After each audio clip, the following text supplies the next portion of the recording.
ওম শান্তি।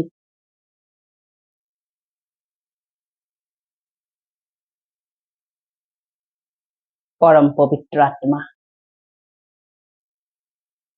কোটি কোটি আশীৰ্বাদৰে পুষ্ট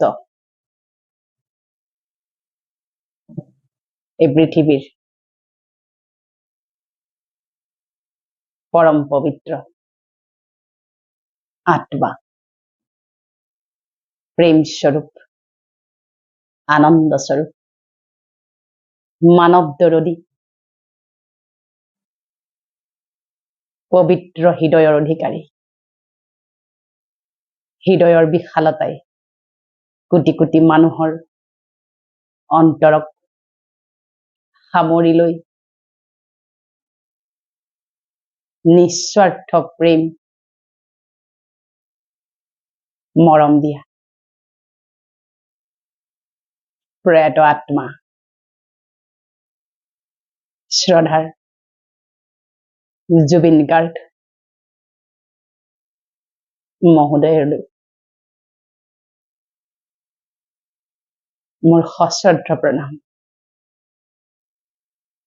শ্ৰদ্ধাৰ্ঘ্য আৰু বহুত ব্লেছিংছ। মই কোনো ভৱিষ্যত দ্ৰষ্টা নহয়, ভৱিষ্যত স্ৰষ্টা নহয়, কোনো ভৱিষ্যবাণী প্ৰদান কৰা ব্যক্তি নহয়, কিন্তু ব্ৰহ্মচৰ্য জীৱন পালন কৰাৰ আৰম্ভণিৰে পৰা যিহেতু পৰম পিতা পৰমাত্মাৰ লগত মোৰ এক অভিন্ন সম্পৰ্ক আছে, ধ্যান সাধনা যোগ বা মেডিটেশ্যনৰ দ্বাৰা মই মোৰ পিতা পৰমাত্মাৰ ওচৰলৈ সদায় যাওঁ আৰু গৈ নিজকে ভৰপূৰ কৰি আহোঁ, যাতে সমাজত জাতি বৰ্ণ ভাষা ধৰ্ম নিৰ্বিশেষে ঈশ্বৰ আল্লাহ গড ভগৱান বাইগুৰু পৰম পিতা পৰমাত্মাক সকলোৰে হৃদয়ত মই স্থাপনা কৰিব পাৰো। তাৰে এই নিমিত্ত যাত্ৰাৰ বাবে স্বয়ং পৰমাত্মাই মোক নিৰ্বাচন কৰিছে বুলি মোৰ মনে ধৰি লয় আৰু সেইভাৱে অতি কম বয়সতে মই ব্ৰহ্মচৰ্য জীৱন পালন কৰিবলৈ সিদ্ধান্ত ললো।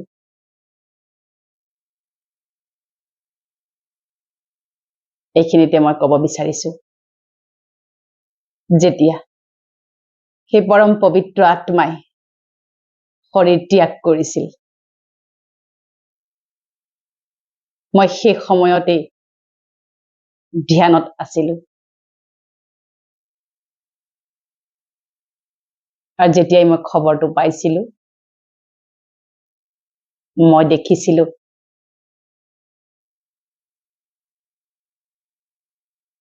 পৰমাত্মাৰ নিচেই কাষত এটা উজ্জ্বলি থকা দিব্য আত্মা,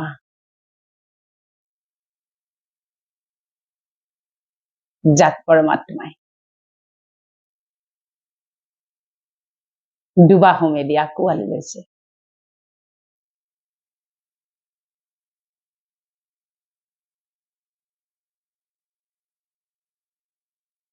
এনেকুৱা মোৰ লগত দুবাৰ হৈছিলে।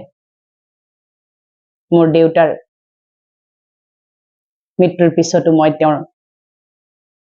আত্মাৰ লগত সম্পৰ্কিত হবলৈ চেষ্টা কৰিছিলো, যিহেতু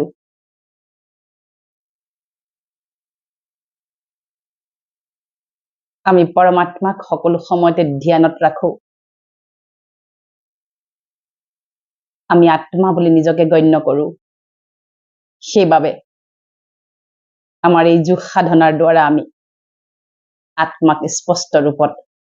চাবলৈ, দেখিবলৈ আৰু তেওঁলোকৰ লগত বিনিময় কৰিবলৈ আমাৰ বাবে সুবিধা হয়। আৰু সেই সুবিধাৰ পমখেদি মই সেই আত্মাৰ ইতিবৃত্তান্ত পৰমাত্মাৰ পৰা মই মেছেজ ৰূপত পাবলৈ ধ্যানৰ মাধ্যমেদি চেষ্টা কৰিছিলোঁ। এইখিনিতে কওঁ, মই কোনো ভৱিষ্যত স্ৰষ্টা নহয়। কোনেও যেন মোৰ মৰমৰ ভাই মাতা ভনী সকলোৱে যেন অন্য ধৰণৰে গ্ৰহণ নকৰে কথাটো। ই কেৱল মোৰ ধ্যান যোগ সাধনা আৰু সেই পবিত্ৰ আত্মাৰ প্ৰতি থকা মোৰ শ্ৰদ্ধা মৰম আত্মিক প্ৰেমৰ কিছু অনুভৱ শুনোৱাবলৈ প্ৰয়াস কৰিছো। আৰু যেতিয়া মই ধ্যানত থাকি যিখিনি মেছেজ পাইছিলো সেইখিনি মই লিখি ৰাখিছো। সেইখিনি মই লিখি ৰাখিছিলো খুব খৰখেদাকৈ লিখিবলগীয়া হৈছিল। মেছেজবোৰ বেছি সময় কাৰণে নহয়, ছেকেণ্ডত আহে, গতিকে এনেধৰণৰে লিখিছিলো। কিন্তু মোৰ হাতৰ আখৰ খুব বেয়া হৈছে, কাৰণ মই চিম্বলিক আখৰ দি লিখিছিলো। গতিকে মই মোৰ সেই ধ্যানৰ যোগেদি মোৰ নিৰাকাৰ পৰম পিতা পৰমাত্মা ঈশ্বৰ আল্লাহ গড ভগৱানে, মই তেখেতক সোধোতে তেখেতে মোক যিখিনি টাচিং কৰালে, যিখিনি স্পৰ্শ কৰালে, মেছেজ সদায় স্পৰ্শৰ আকাৰত আহে, ইনটিউশ্যনত আহে, সেইখিনি মই আপোনালোকক শুনোৱাবলৈ প্ৰয়াস কৰিছো।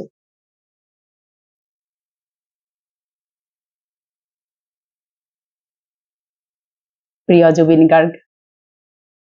এইবাৰ জেনেৰেশ্যন বিটাৰ অন্যতম নায়ক হৈ পেলাই জন্ম ল'ব। তেখেত ইংৰাজী চহৰত জন্ম ল'ব। তেখেত ইংৰাজী চহৰত জন্ম ল'ব আৰু 100% চান্স আছে ছিংগাপুৰৰ কোনো দৰিদ্ৰ পৰিয়ালত জন্ম ল'ব। ধৰ্ম, শৰীৰৰ ধৰ্ম হ'ব খ্ৰীষ্টিয়ান। খ্ৰীষ্টিয়ান ফেমিলিত তেখেতৰ জন্ম হ'ব। জন্মৰ তাৰিখটো মোৰ মনলৈ আহিছিল বাবে লিখি ৰাখিছো। পুনৰবাৰ কওঁ,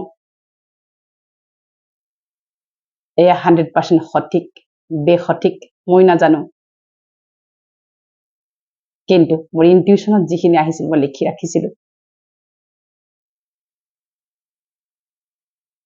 19 এপ্ৰিলৰ পৰা 19 মে'ৰ ভিতৰত, 19 এপ্ৰিলৰ পৰা 19 মে'ৰ ভিতৰত 2026 চনত তেখেতৰ জন্ম হ'ব। এজন পৃথিৱী বিখ্যাত পপ ষ্টাৰ হ'ব। মাইকেল জেকচনৰ দৰে এজন অতি খ্যাত ইংৰাজী কলা সংস্কৃতি, ইংৰাজীৰ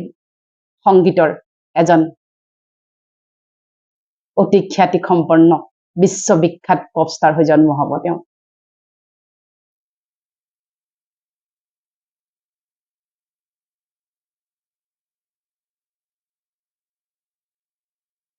জন্মৰ পৰা সংগীত বাদ্যযন্ত্ৰৰ প্ৰতি সাংঘাতিক আকৰ্ষণ থাকিব। প্ৰায় 4 বছৰ মানৰ পৰা প্ৰসিদ্ধ হ'বলৈ আৰম্ভ কৰিব আৰু 13 বছৰৰ বয়সৰ পৰা পৃথিৱীত তেখেতৰ যশ, তেখেতৰ পৃথিৱী বিখ্যাত হৈ পৰিব। 13 বছৰ বয়সৰ পৰা তেখেতৰ যিটো বেণ্ড হ'ব, সেই বেণ্ড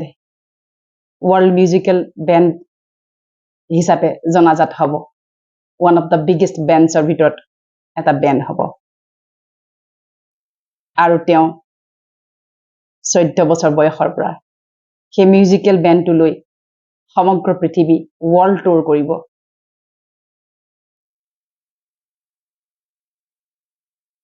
ভাৰতবৰ্ষৰ কৃষ্টি সংস্কৃতিয়ে তেওঁক সকলো সময়তে আকৰ্ষিত কৰিব আৰু তেখেত অসমলৈ আহিব অসমীয়া গীতৰ ৰিচাৰ্চৰ বাবে আহিব আৰু যেতিয়াই আহিব যেতিয়াই জুবিন প্ৰয়াত তেখেতৰ শৰীৰে গীত গাই হৈ গৈছিল সেই গীতবোৰ শুনিলে তেওঁ ভাবুক হ'ব আৰু তেওঁ নিজেও এজন জুবিন ফেন হৈ পৰিব আৰু তেওঁ জেনেৰেশ্যন বিটাৰ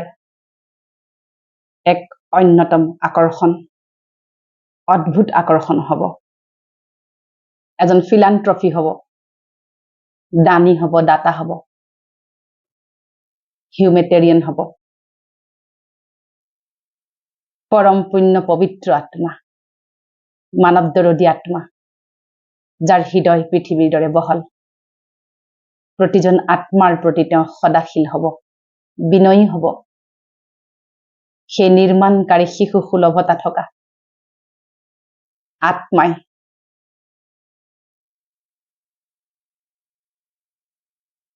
বিশ্বত এইবাৰ কেৱল আমাৰ ভাৰতবৰ্ষতেই নহয় বিশ্বত তেওঁ এবাৰ জিলিকি উঠিব আৰু সেই আত্মাৰ জন্ম হ'ব 9 মাহৰ পিছতেই যেতিয়া পুণ্য আত্মাৰ মৃত্যু বা জন্ম হয় পুষ্পবৃষ্টি হয় শিলাবৃষ্টিও হয় তেখেতৰ যিদিনাখন জন্ম হ'ব পুষ্পবৃষ্টি হ'ব সামান্য হলেও পুষ্পবৃষ্টি হ'বই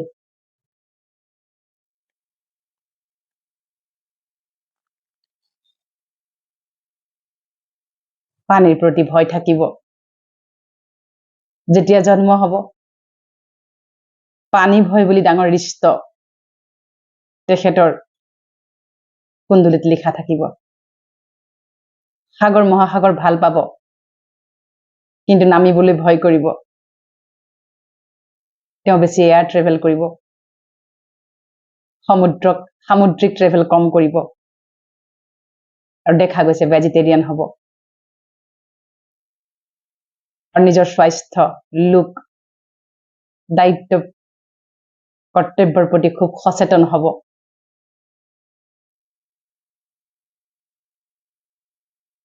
আৰু মানুহে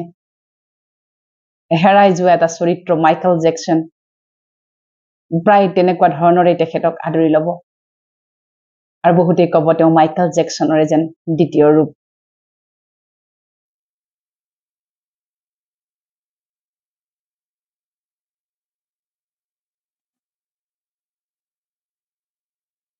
কেৱল এটা কথা মই স্পষ্ট ৰূপত মেছেজ নাপালো ড্ৰেছ আৰু এড্ৰেছ মানে ড্ৰেছ মানে শৰীৰ মেল নে ফিমেল হ'ব আৰু এড্ৰেছ একজেক্টলি ক'ত হ'ব গতিকে এইখিনি মই টাচিং পাইছিলো তেওঁ অতি সন্তুষ্টতাৰে পৰম সন্তুষ্টতা মূৰত হৈ জীৱনৰ প্ৰতি তেওঁ কোনো আক্ষেপ নোহোৱাকৈ সেই আত্মাই শৰীৰ ত্যাগ কৰিছে সেইটো মেছেজো পাইছিলো যে মোৰ কাৰোৰে প্ৰতি কোনো আক্ষেপ নাই মোৰ একো আৰু পাবলগীয়া নাছিলে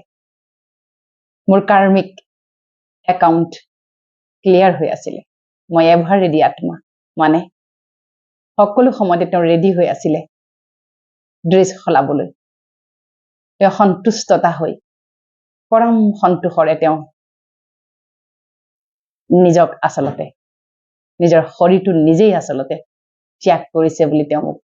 মেছেজত পাইছো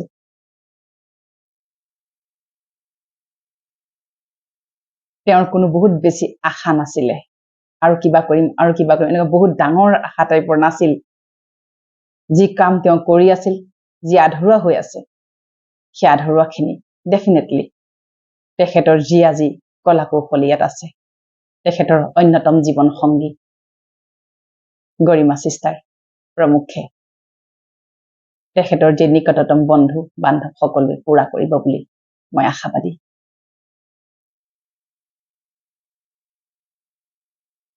গতিকে এতিয়া আমাৰ কৰণীয়খিনি মই ক'ব বিচাৰিছো পৰমাত্মাৰ মহাবাক্য অন্তমতি সৌগতি আমি অন্তত যি মতি লৈ পেলাই আমি শৰীৰ ত্যাগ কৰিম সেই মতিত গৈ আমি আকৌ নতুনকে গতি পাম ৰাইট মুভমেণ্ট পাম শৰীৰ পাম যিদৰে প্ৰয়াত পৰম পবিত্ৰ আত্মা মৰমৰ জুবিন গাৰ্গ ভাইয়ে অতি সন্তুষ্টতাৰে সকলোকে মৰম নিস্বাৰ্থ প্ৰেম মৰম দয়া কৰোণাৰে সকলোকে মোহাচ্ছন্ন কৰি থৈ গুচি গল ভগৱানে যেনেকুৱা হোৱাটো বিচাৰে ঈশ্বৰ আল্লাহ গড ভগৱান পৰমাত্মাই যেনেকুৱা হোৱাটো বিচাৰে আপুনি সেই সকলো গুণ তেওঁৰ ভিতৰত আছিল আমাৰ কৰ্তব্য আমি যেন নিস্বাৰ্থ মৰম ভালপোৱা ক্ষমা ভাৱনা দয়া কৰুণা শান্তি আমি হৃদয়ত বিৰাজমান কৰি ৰাখো অন্ততঃ পৰিচয় দিবলৈ আমি জুবিনৰ দেশৰ মানুহ তাৰোপৰি আমাৰ কৰ্তব্য এই 13 দিন আত্মাই শৰীৰৰ আশে পাশে থাকিব যিমান আশীৰ্বাদ পাব সিমান আত্মা হীৰাৰ দৰে ফটফটীয়া হৈ সমগ্ৰ বিশ্বত পুনৰবাৰ শৰীৰ লৈ নিজক প্ৰতিষ্ঠিত কৰাত সাহস আৰু শক্তি হব যিসকলে ভাবে প্ৰয়াত জুবিন ভাইৰ এইকেইটা ভাল গুণ নাছিল বৰ নিজক লৈ অকমান যিটো কেয়াৰলেছনেছ বা অসচেতনতা বুলি কম খাদ্যৰ প্ৰতি বৰ হাবিয়াস নাছিল টাইমলি খোৱা বোৱা কৰা নাছিল বা এনেকুৱা ধৰণৰ আমাৰ মৰমৰ যিবিলাক আমাৰ এতিয়া অভিমান জাগিছে তেওঁৰ ওপৰত কিয় আপুনি নিজৰ শৰীৰটোক ভালকে নাৰাখিলে কিয় আপুনি নিজক ইমান ধ্যান নিদিয়ে তেনেকুৱা ধৰণৰ যি আমাৰ মৰমৰ অভিমান আছে আমাৰ আশীৰ্বাদৰে এইবাৰ যি শৰীৰ লৈ আহিব এটাও ৰোগ নোহোৱাকৈ এটাও বিকৰ্ম নোহোৱাকৈ তেওঁ জন্ম লাভ কৰিব গতিকে কোটি কোটি জনতাক মই এই মাধ্যমেৰে ক'ব বিচাৰিছো এটাই প্ৰাৰ্থনাৰ ব্লেছিংছ কৰক হে পৰম পবিত্ৰ আত্মা হে প্ৰেম স্বৰূপ আনন্দ স্বৰূপ সুখ স্বৰূপ দিব্য স্বৰূপ হে মানৱ দৰদী হে গীতৰ সম্ৰাট হে সৃষ্টি ৰজা প্ৰকৃতি ৰজা এইবাৰ তুমি যি কায়া লৈ আহিবা সম্পূৰ্ণ নিৰোগী নিৰ্বিকাৰী সৰ্বগুণ সম্পন্ন আৰু এক দীঘল আয়ুস ৰেখা লৈ তুমি নতুন শৰীৰত অৱতীৰ্ণ হবা সকলোৱে যদি আমি এই ব্লেছিংছ ৰাখো সেই আত্মা তেনেকৈ প্ৰকট হব এইখিনি তেওঁৰ ব্লেছিংছ লোৱাৰ সময় আত্মা অজৰ অমৰ অবিনাশী আত্মাই কেৱল এই ড্ৰেছটো চেঞ্জ কৰে ড্ৰেছ মানে শৰীৰ আৰু এড্ৰেছ চেঞ্জ কৰে মানে নিজৰ ঠিকনা চেঞ্জ কৰে তেওঁ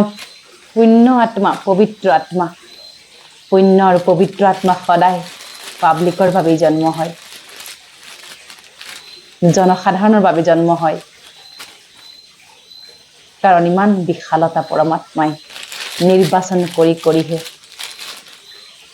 প্ৰদান কৰে গতিকে সেই পুণ্য আত্মা এবাৰ বিশ্ববাসীৰ বাবে জন্ম হব বিশ্ববাসীক প্ৰেম দিব বিশ্ববাসী হৃদয়ৰ আমঠু হৈ জন্ম হব সকলো একে আশাৰে উজাৰি কওক হে আত্মা তোমাৰ যি অকমানো বিকৰ্ম আছে কিবা বেয়া বস্তুৰ প্ৰতি তোমাৰ যি আকৰ্ষণো আছিল সমস্ত তুমি আজি পৰিহাৰ কৰিছা তুমি সমস্ত বিকৰ্মৰ পৰা উদ্ধাৰ হৈ পৰিছা আমাৰ আশীৰ্বাদ শুভকামনা শুভাৱনা তোমাৰ চাৰিওদিশে সুৰক্ষা চক্ৰ হৈ আছে তোমাৰ সমস্ত বিকৰ্ম নষ্ট হৈছে আৰু তুমি নিৰোগী সুস্বাস্থ্যৱান দীৰ্ঘায়ু আত্মা হৈ এই পৃথিৱীলৈ অৱতৰণ কৰিছা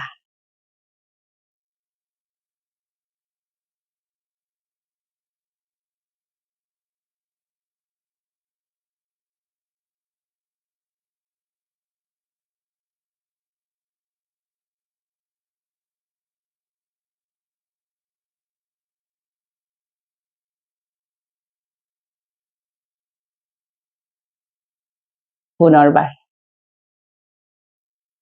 সেই পবিত্ৰ আত্মা, পৰম পূজনীয়, মৰমৰ সেই গুণী আত্মালৈ সশ্ৰদ্ধ প্ৰণাম আৰু শ্ৰদ্ধা যাচি মই মোৰ শব্দৰ পৰা বিৰাম লৈছো। ওম শান্তি।